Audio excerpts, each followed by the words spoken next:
بسم اللہ الرحمن الرحیم۔ ناظرین السلام علیکم، میں ہوں آپ کا میزبان صابر شاکر وفاقی دارالحکومت اسلام آباد سے۔ کچھ تازہ ترین خبریں، اہم ترین خبریں ہیں جی۔ اور جو امپورٹڈ کمپنی ہے، عوام تو اس کی پریورٹی نہ ہے، نہ پاکستان پریورٹی ہے، نہ پاکستان کے عوام پریورٹی ہے، نہ پاکستان کے عوام کے مسائل ان کی ترجیحات میں شامل ہیں دور دور تک۔ ان کا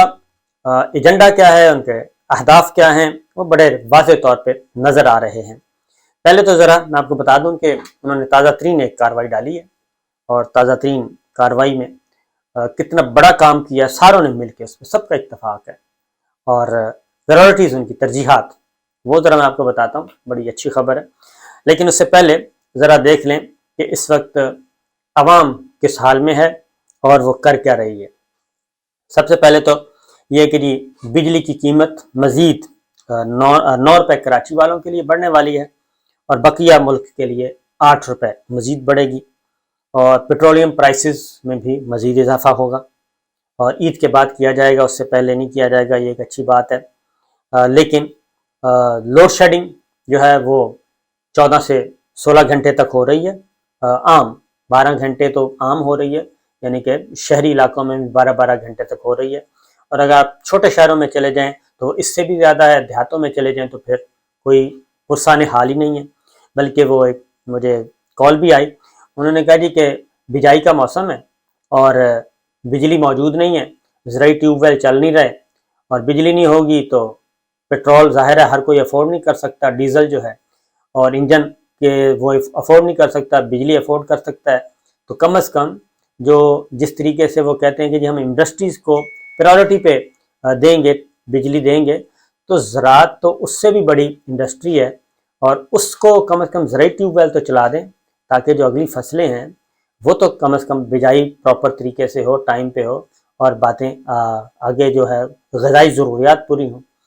تو یہ ایک، حالانکہ اس کو سمجھا جاتا ہے کہ نگلیکٹڈ سا ایریا ہے، کسانوں کو کس نے پوچھنا ہے، زراعت کو کس نے پوچھنا ہے، جبکہ دنیا بھر کے ممالک جو ہیں، چائنا کو دیکھ لیں، اسرائیل کی، جس کے بارے میں ہمیں باجوہ صاحب بتاتے تھے کہ وہ اگر اسرائیل جو ہے اس کے ساتھ اچھے تعلقات ہو جائیں تو زرعی شعبے میں ہم پتہ نہیں کہاں سے کہاں پہنچ سکتے ہیں۔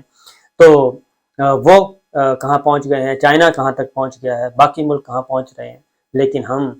زراعت کو بالکل کچھ سمجھتے نہیں ہیں، جبکہ صرف زراعت کی مدد سے ہی، زراعت کو ہی بنیاد بنا کے ہم بہت آگے نکل سکتے ہیں۔ لیکن خیر بہرحال یہ ہے، کیونکہ میں خود بھی ایک کاشتکار ہوں، جو کسان ہوں، مجھے اندازہ ہے کہ کتنی ترقی ہو سکتی ہے زراعت کے شعبے میں، اور ملک کتنی ترقی کر سکتا ہے، اور ہمارا 65% جو آبادی ہے وہ زراعت کے شعبے سے منسلک ہے۔ تو بہرحال آگے بڑھتے ہیں جی، اور یہ شامل ہو رہا ہے، اور مقامی جو ہیں ضمنی الیکشن پہ شروع کرتے ہیں کہ پنجاب کا ضمنی الیکشن یہ اس وقت پہلی پریورٹی ہے جی اس حکومت کی، خاص طور پہ شریف فیملی کی۔ شریف فیملی کی پہلی پریورٹی شہباز شریف صاحب، پرائم منسٹر آف پاکستان کی، کہ ان کا بیٹا جو ہے وہ ہر صورت میں وزیر اعلیٰ پنجاب بنے، بائی ہک اور کروک۔ اور یہ جب دھاندلی کی خبریں پھیل رہی ہیں، مسلسل پھیل رہی ہیں، اور اس میں باقاعدہ طور پہ ملٹری اسٹیبلشمنٹ کے نام آ رہے ہیں، سیکٹر کمانڈرز کے نام آ رہے ہیں، سیاستدان بھی کھلے عام لے رہے ہیں آپ، اور میڈیا میں بھی آنا شروع ہو گئے ہیں، اور اس کے ساتھ ساتھ عمران خان صاحب ہمارے دوست ہیں، عمران ریاض خان، وہ بھی، انہوں نے بھی نام لے دیا ہے۔ تو میرا خیال ہے کہ اس میں army chief general Qamar Javed Bajwa صاحب کو اور DGISI جنرل ندیم صاحب کو اس معاملے کو دیکھنا چاہیے، اور بقیہ جو ہماری لیڈرشپ ہے، ملٹری لیڈرشپ، ان کو بھی دیکھنا چاہیے کہ آخر یہ معاملات کس طرف لے کے ہم جا رہے ہیں سب، اور ناقابل برداشت بنا دیا گیا ہے۔ پہلے ایاز امیر صاحب، پہلے تو مقدمات کا اندراج، پھر ایاز امیر صاحب پہ حملہ ہونا، اور ایاز امیر صاحب پہ حملہ میرے لیے بھی بہت بڑا ایک دھچکا تھا، کہ جو بندہ NDU میں، نیشنل ڈیفنس یونیورسٹی میں، ملٹری آفیشلز کو، ملٹری سٹاف کو، ہماری نوجوان فوجی قیادت کو، بلکہ سینئر فوجی قیادت کو، جو جا کے لیکچر دیتے ہیں اور جو ورکشاپس میں جاتے ہیں، ٹریننگ ورکشاپ میں جاتے ہیں، ان کو پٹائی کر کے، ان پہ حملہ کروا کے آپ لوگوں نے میسج کیا دیا ہے؟ صرف یہ مجھے ابھی تک نہیں سمجھ آئی کہ کیا میسج دیا ہے ایاز امیر صاحب پہ حملہ کروا کے۔ اور اس کا مطلب تو یہ ہوا کہ آپ ان کے سینکڑوں نہیں ہزاروں شاگرد ہیں جو ان کو سنتے ہیں، تو ان کے بھی آپ نے دلوں میں ایک نفرت کا بیج بویا ہے، نفرت کا بیج بویا ہے یہ ہے نا۔ اور اس کے بعد عمران ریاض کے ساتھ جو کچھ ہو رہا ہے وہ تو بالکل ہی انتہا کو ہو گیا کہ اب اس کے بعد ان کے جو ساتھ ہوتے تھے ان کو بھی اٹھا لیا، اینٹی کرپشن بھی ہو گئی، اور جو لیٹسٹ ہے جو ان کے ٹویٹس ہیں وہ تو یہ بتا رہے ہیں کہ معاملہ بہت ہی سینسٹیو ہو رہا ہے۔ وہ جنرل باجوہ صاحب سے مخاطب ہیں، وہ چیف جسٹس آف پاکستان سے مخاطب ہیں، اور یہ سارا کچھ ہو رہا ہے، ان کی فیملی تک بات پہنچ چکی ہے۔ تو میرا خیال ہے کہ اس طرح کی چیزیں، یہ پرائورٹی، یہ سارا یہ کام اس طرح سے، میرا نہیں خیال کہ اس کو ان دا لانگ رن بھی آپ کو کوئی فائدہ ہوگا۔ اس کو ریویو کرنا چاہیے اور بہت تیزی سے ریویو کرنا چاہیے۔ یہ چیزیں جو ہے نا، یہ آہستہ آہستہ یہ سرایت کرتی ہے، یہ جو نفرت ہے یہ اگلی نسلوں تک منتقل ہوتی ہے، اور یہ بات غور سے سننے والی ہے۔ اس کے بعد کیا ہو رہا ہے جی، بجلی کا میں نے آپ کو بتا دیا، اور عمران خان صاحب نے الیکشن ایکٹ کو چیلنج کر دیا ہے سپریم کورٹ آف پاکستان میں، اور اس میں خاص طور پہ جو الیکٹرانک ووٹنگ مشین کا اوورسیز پاکستانیز کا جو معاملہ تھا، ووٹ دینے کا حق سے محروم کیا گیا تھا، جو الیکشن ریفارمز تھی وہ واپس لے لی گئی تھیں، اور وہ بھی پری پول ریگنگ کا تیاری کی جا رہی ہے۔ اب جو ضمنی الیکشن کی میں بات کر رہا تھا پنجاب میں، ایکچول سچویشن یہ ہے کہ وہ جیت رہی ہے پاکستان تحریک انصاف، تمام سورسز یہ بتا رہے ہیں، اور رانا ثناء اللہ صاحب اور مسلم لیگ نواز جان بوجھ کے کہہ رہی ہے کہ جی ہم 16 سیٹیں جیتیں گے، جبکہ 16 سے 18 سیٹیں پاکستان تحریک انصاف جیت رہی ہے۔ یہ انٹیلیجنس رپورٹس بھی ہیں، یہ پبلک رپورٹس بھی ہیں، یہ گراؤنڈ ریئلٹیز بھی ہیں، یہ سارا کچھ ہے، اور یہ پتہ ہے، سب کو پتہ ہے، اور سب کو پتہ ہے okay Pakistan Tehreek Insaf clean sweep کر رہی ہے وہاں پہ۔ اب وہاں پہ کیا کیا جا رہا ہے، اس کی ریزن ہے کلین سویپ اس لیے کر رہی ہے، ایک تو آپ کا رجیم چینج والا جو نیریٹو ہے وہ بہت عوام کو بھا گیا ہے، جو کچھ آپ لوگوں نے کیا، اس کے بعد لوڈ شیڈنگ، اس کے بعد مہنگائی عروج پہ ہے، اور مہنگائی عروج پہ نہیں بلکہ جینا مشکل ہو گیا ہے، جینا دو بھر ہو گیا ہے۔ تو اس ساری چیزوں کی موجودگی میں لوڈ شیڈنگ ہے نہیں، بجلی کے بل آ رہے ہیں ہزاروں لاکھوں روپے، تو کون آپ کو ووٹ دے گا؟ تو اس لیے اب نئے طریقے اختیار کیے جا رہے ہیں۔ سپریم کورٹ آف پاکستان کا فیصلہ ہے، الیکشن کمیشن آف پاکستان کو پابند کیا گیا ہے کہ کوئی ترقیاتی کام نہیں ہوں گے، کوئی اسکیم نہیں ہوگی، کچھ نہیں ہوگا، لیکن دھجیاں اڑائی جا رہی ہیں، وہاں پہ سڑکیں بنائی جا رہی ہیں، اور 100 یونٹ بجلی مفت دینے کی بات کی جا رہی ہے۔ اور اگلی بات یہ ہے کہ ووٹس جو ہیں وہ پہلے سے ہی 8-8 10 ہزار فی حلقے کے جو ووٹ ہیں وہ سائٹ پہ ٹھپے لگا کے وہ کہتے ہیں جی سائٹ پہ رکھیں گے ہم، اور وہ ڈبے بھی منظر عام پہ آئیں گے، وہ پہلے سے کام ہو چکا ہے۔ تو یہ سارے خبریں میڈیا میں آنا شروع ہو گئی ہیں۔ تو اب دوسری ایک اور بات کی جائے گی، پھر یہ ہے کہ جی وہاں پہ مقامی جو لوگ ہیں، مقامی رہنما، وہ پی ٹی آئی جوائن کر رہے ہیں مسلم لیگ نواز چھوڑ کے، اور وکٹیں گر رہی ہیں مسلم لیگ نواز کی، اور پیپلز پارٹی پہلے ہی سائڈ پہ ہو چکی ہے، وہ آرام سے مزہ دیکھ رہی ہے، زرداری صاحب مزہ لے رہے ہیں، وہ چودھری شجاعت صاحب سے، پرویز الہی سے ملاقاتیں ہو رہی ہیں، جناب ہم آپس میں گٹ مٹ کر لیتے ہیں، اور یہ پی ٹی آئی کو آپ چھوڑیں، اور پی ٹی آئی کو چھوڑیں اور مسلم لیگ نواز کو بھی چھوڑیں، تو آپ ہمارے ساتھ آ جائیں، یعنی پی ٹی آئی سے آپ لیں ووٹ، ساتھ ہمارے ووٹ ہوں گے، تو پاکستان پیپلز پارٹی ادھر جانے کی سوچ رہی ہے۔ یہ ساری چیزیں ہو رہی ہیں، ایک دوسرے کو بلف کیا جا رہا ہے انتہا درجے کا۔ تو یہ تو ہے اس وقت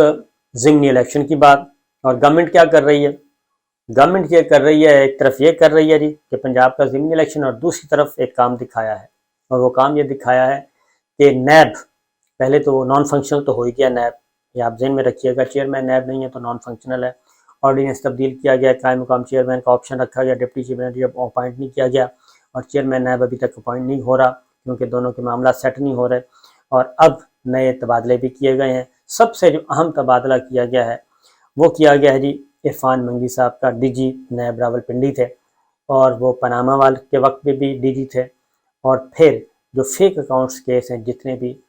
اس کے بھی وہ بھی ان کے پاس تھے، جعلی بینک اکاؤنٹس والا معاملہ اور منی لانڈرنگ کا والا معاملہ، یہ سارے کے سارے ان کے پاس تھے، تو وہ سارے، تو ڈی جی نیب عرفان منگی صاحب کو تبدیل کر دیا گیا ہے، ان کو ہٹا دیا گیا ہے، اور ان کو لگایا گیا ہے ٹریننگ اینڈ ریسرچ پہ۔ تو اس سے آپ اندازہ کر سکتے ہیں، کیونکہ کیس ہیں جی عدالت میں اور پروسیکیوشن چل رہی ہے، تو پروسیکیوٹرز جو ہیں ان کو ہدایات ڈی جی نیب دیتے ہیں کہ آپ نے عدالت میں جا کے بولنا کیا ہے، تو لہٰذا عرفان منگی صاحب نے انویسٹیگیشن کی تھی تو ان کو فارغ کر دیا۔ یہی کام ایف آئی اے میں کیا گیا تھا، وہاں پہ بھی یہی کام کیا گیا تھا۔ جو تب کر رہے تھے ڈاکٹر رضوان صاحب تو اللہ کو پیارے ہو گئے، ان پہ اتنا پریشر تھا، دوسرے جو ہیں ان کو دل کا دورہ پڑا، بڑی مشکل سے جان بچائی، تو اب ادھر آ گئے۔ اسی طریقے سے وہ جو ڈی جی نیب لاہور کو بھی تبدیل کیا گیا ہے، شہزاد سلیم صاحب کو، ان کو لگا دیا گیا ہے آگاہی ہیڈ کوارٹر میں لگا دیا گیا ہے، اویئرنیس میں، کہ یہ وہ آگاہی مہم چلائیں گے احتساب کے بارے میں، جو کہ ہو ہی نہیں رہا۔ تو ویسے ہی تانے لگا دیے گئے ہیں، یعنی اچھے افسروں کو کھوڑے لین لگایا جا رہا ہے۔ اور شہزاد سلیم کے بارے میں اس لیے فوری طور پہ، حالانکہ یہ تو خود عمران خان صاحب کے زمانے میں جسٹس جاوید اقبال صاحب نے ان کو تبدیل کیا تھا، کیونکہ ان کے بارے میں دوسری طرف کی رپورٹس تھیں، لیکن ابھی جو وجہ بنی ہے فوری طور پہ وہ بنی ہے جو مریم نواز صاحبہ کی جو وہاں کی ریکارڈنگ تھی نا جی کمرے کی، جو آئی، یعنی کہ ابھی تک آئی نہیں ہے لیکن کچھ لوگوں کو دکھا دی گئی، وہ تھی جو تکیے پہ بیٹھے ہیں، اور وہ موبائل جو ان کے کمرے سے برآمد ہوا تھا مبینہ طور پہ، تو اس کی بات ہو رہی تھی۔ تو ان پہ شبہ تھا کہ وہ شبہ نہیں تھا بلکہ ڈی جی نیب یہ تھے اس وقت کہ جی وہ انہوں نے بنوائی ہے، اور ان کے پاس ہی ریکارڈ تھا، پھر انہوں نے آگے صحافیوں کو اور باقی لوگوں کو دی ہے، اور اس میں پھر پی ٹی آئی بھی شامل ہو گئی۔ تو اس فوری طور پہ جو ان پہ جو نزلہ گرا ہے وہ اس وجہ سے گرا تھا کہ جناب یہ ہے معاملہ، اور اس لیے ان دونوں کو، دو اہم ترین ڈی جی نیب جو ہیں وہ فارغ کر دیے گئے ہیں، تبدیل کر دیے گئے ہیں۔ اور ادھر میں آپ کو بتا دوں ایک بات رہ گئی تھی، جو ضمنی الیکشن ہے، ترقیاتی کام وہاں پہ نہیں ہونے، لیکن وہاں پہ سب کچھ ہو رہا ہے جی، دن رات ہو رہا ہے۔ پھر پولنگ کو سست رکھنے کا پلان ہے، یہ بھی ان کی ایک اسٹریٹجی ہے کہ پولنگ اس دن سست رکھی جائے اور اپنا ووٹ کاسٹ جو ہے وہ بھرپور طریقے سے کروایا جائے، اور پی ٹی آئی کے جو پاکٹس ہیں ان کو آگے پیچھے کیا جائے۔ اور ویسے بھی ایک اور نیا اس دن پتہ چلے گا پولنگ ڈے پہ کہ جو انتخابی فہرستیں ہیں اس میں کتنا رد و بدل کیا گیا ہے۔ تو لہٰذا دیکھتے جائیں، سنتے جائیں، چیزیں بڑی تیزی سے، یہ جولائی والا مہینہ جو ہے یہ کافی ایگریسو ہے، اس میں جارحانہ بیٹنگ اور بولنگ آئے گی اور بھرپور طریقے سے آئے گی ابھی آنے والے دنوں میں۔ ابھی 2-3 دن شاید عید کی وجہ سے تھوڑی سی خاموشی ہو، لیکن عید کی 2-3 دن خاموشی رہے گی، اس سے زیادہ نہیں۔ تو جولائی جناب بہت بھاری بھرکم مہینہ ہوگا، اور اگست اس سے بھاری ہو سکتا ہے۔ کیسے ہوگا تو پھر انشاءاللہ آپ کو بتاتے رہیں گے۔ تو جاتے جاتے میں یہ ضرور کہوں گا کہ جناب ہاتھ تھولا رکھیں، اور ایک غلطی ہوئی ہے آپ لوگوں سے، اس غلطی کو سدھارنے کی کوشش کریں، بہتر یہی ہے۔ اہم انتخابات کی طرف جائیں، چیف جسٹس آف پاکستان بھی یہی بات کہہ رہے ہیں، سپریم کورٹ آف پاکستان وہی یہ بات کر رہے ہیں، پولیٹیکل پلیئرز بھی یہ بات کر رہے ہیں۔ تو ضد مت کریں، عام انتخابات کی طرف جائیں، بہتری اسی میں ہے۔ اجازت دیجیے، اللہ حافظ۔